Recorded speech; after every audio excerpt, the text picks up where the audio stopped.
Guys, it's me, Doing Buttons, and I am back today, as promised, with a flip through of this brand new book and also a peek at how I track my Disney coloring pages. You can see some Christmas paper off to the side. I'm sorry, I think that'll just give us the best view of the book. So in my last video, I said I had two more books on the way. One is this one, which is the Grand Classics Special Portraits, and the other one, I'll just show you real quick, is Teddy Bear Therapy, and it's super cute. It's one of their small square books, the French Hachihiro books, and it's just super cute. It's double-sided, which is unfortunate, but I love teddy bears, so I'm excited to color in here or just flip through and look at all these little cuties. But yeah, that's that. And now for the big one, my little spiel. If you haven't heard it before, I buy all of my French Disney books from the website Larica.com. I'll have it linked down below, including a direct link to this one. It is free shipping worldwide. I put that in quotations because I think they ship to over 40 countries for free, which means no minimum. If you just want to buy one book, it will ship for free. I know that is true for the United States. I think some countries have a minimum purchase. I think New Zealand and Australia. I'm talking too fast. I have to calm down. Ready? I think countries like New Zealand and Australia, they will ship for free, but only if you hit a certain number, and I want to say it was $100 last I heard. I'm not positive about that though, because I am not in those countries. So if you are interested in the French Disney books and haven't purchased before, definitely check them out. And if it is your first purchase, you can use my code, which will also be down below. It is an affiliate link, so you get 10% off your first order and I get 10%. So think about that if you've never purchased before. And don't forget, you have to copy and paste the code at checkout. And it's not like if you click the link, that doesn't count as being through me, if that makes any sense. Hopefully it does. Also, I did some new fall nails. It's my first official fall manicure, and I had a major break. Like, look how short that one is. Ugh. But anyway, let's get into it. I am so very excited about this book. This book feels very Grand Classics Tomb 1 and 2 to me. It is very portrait style. It is very simple compared to what's been coming out, and I'm very excited. So again, if you've never seen this before, I'll give you a little peek at a blank page. Yeah, it's in theory a mystery what you're gonna get. If you're really good, you might be able to kind of see what's going on. For example, this is Prince Eric. Don't think you can see on camera, but I can tell in person. That's Eric, and that's Prince Florian, also known as Snow White's Prince Charming. But what you get is their picture and then your colors at the bottom. It is different for every page, what colors you have, and as you can already see, much simpler. And I think these all have black outlines. So thank you for watching if that's all you're interested in, because now I'm going to show the answer key and walk you through that. And I know a lot of people don't like to see the answers, but personally, there are so many volumes of these books by now. I suggest looking at answers because then you will get a taste of what is in each book. So if you really love a certain character or a certain book, you might want to see which volumes they're in, and that way you're not starting your collection off wrong. For example, I really love Winnie the Pooh. There's no Winnie the Pooh in Tomb 1, but there is a bunch of Winnie the Pooh characters in Tomb 2 of the Grand Classics. So answer time, here we go.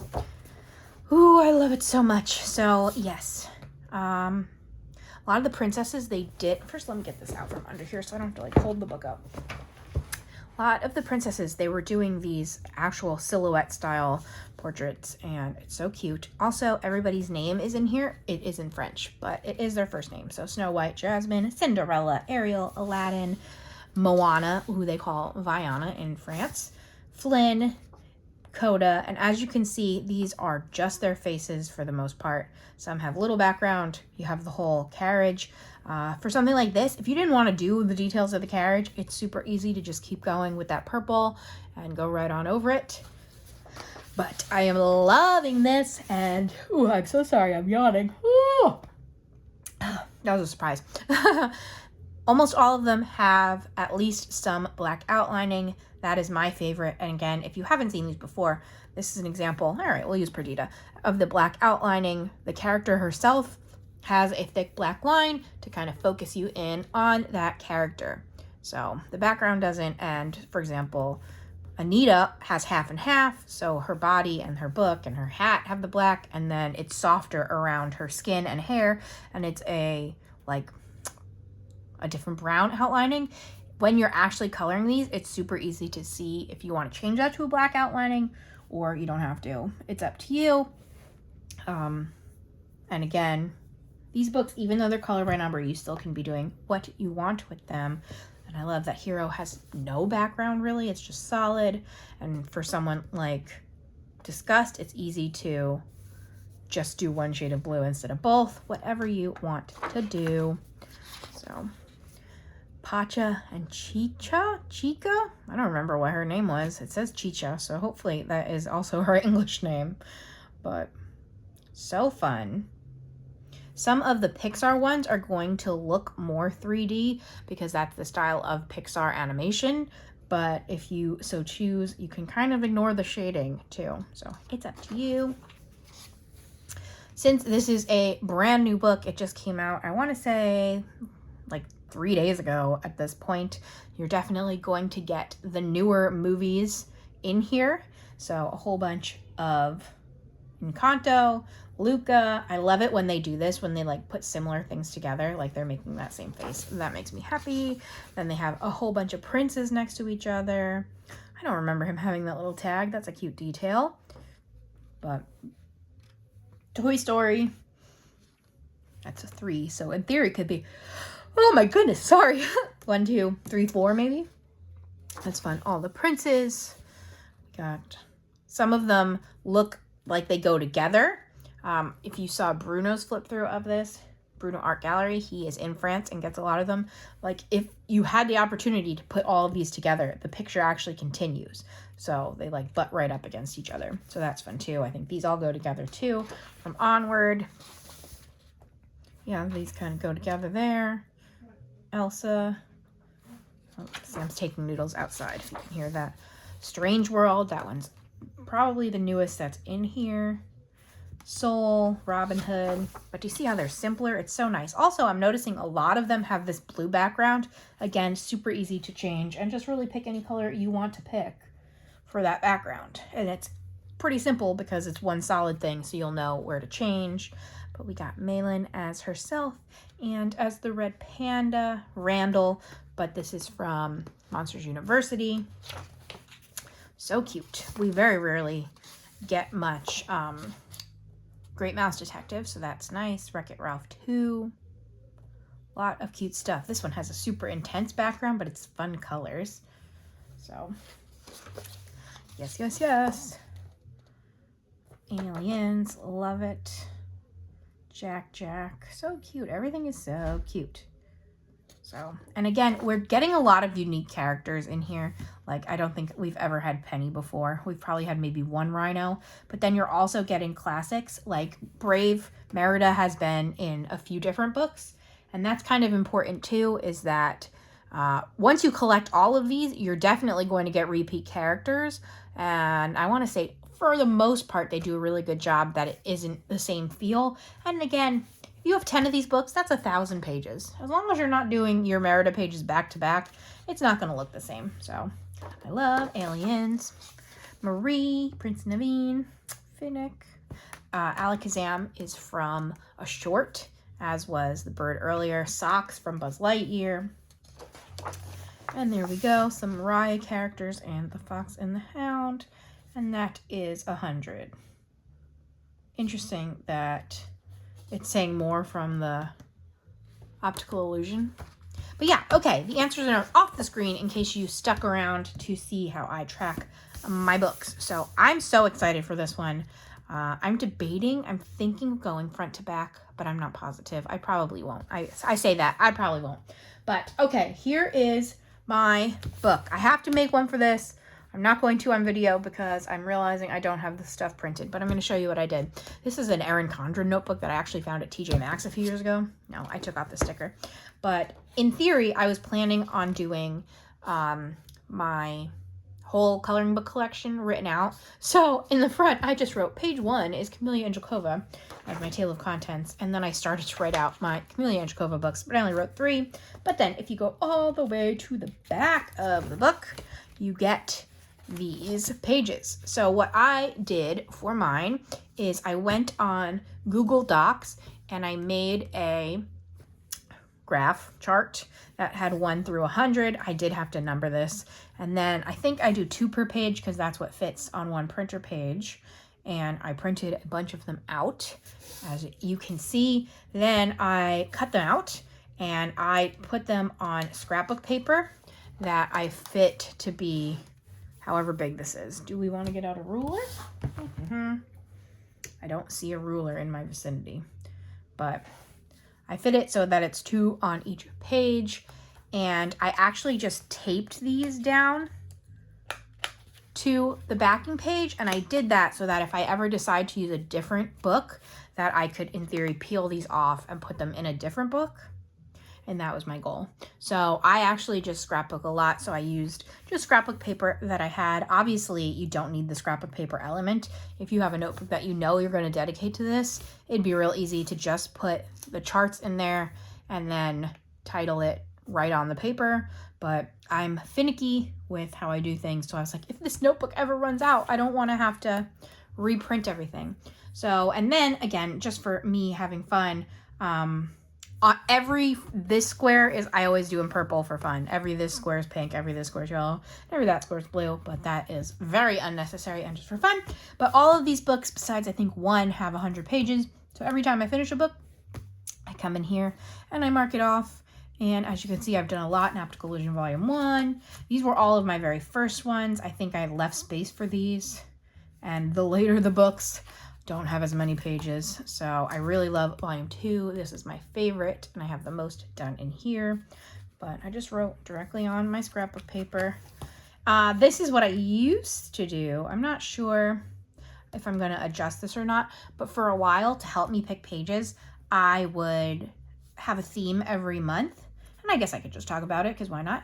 So in January, since it was New Year, I would do the 2010s, because I'm pretty sure I wrote this down and it was still the 2010s. February, I did Magic. March, I did Sidekicks. April, I did Mickey and Friends. May, I did the oldies. So anything before the 80s. June, I did the Renaissance, which was like Little Mermaid to maybe Lion King, that chunk of time. July, I would do water movies. August, I would do Princes, greedily, because that's Sam's birthday month, so I would do the Princes for him. September, I would do Pixar. October, villains for Halloween. November, I would do princesses for my own birthday, of course. And then December, I would do holiday. And back when I was writing this, there were not very many holiday. We've gotten very lucky to have a lot more themes in our books now. So I do really like these categories, and I think I might stick with this. But, yeah. The 2010s are not the newest movies anymore, so I'm going to have to see if I change that up. So in theory, what month are we in? September. I should be working on Pixar. Interesting. But yes, I just kept titling things. Portraits, dogs and puppies, and yeah, stained glass. I think I accidentally wrote the wrong thing on this one, so I just covered it and did the stained glass instead. Pixar. I think this is Pixar Volume 1, but I probably wrote Volume 2 on the newer one. Optical Illusions, Magical Creatures, Triangle Beast. I didn't do anything in that one yet. Some of these are very empty. The circle books, not much done in there. That's another thing too, why I taped them down, because obviously when I made the system, only Volume 8 was out, and now there's also Volume 9 and 10. So in theory, I can pull these all out and put them in the right order. So far, it doesn't bother me, but potentially in the future, that might be something I do. Girl Power, Under the Ocean, Bestiary, Villains, and also not all of these are definitely done. I really think I did one page in Under the Ocean, but I don't think I was home when I did it. So when I do my coloring book collection video every May, that's kind of when I check these to make sure that they're right.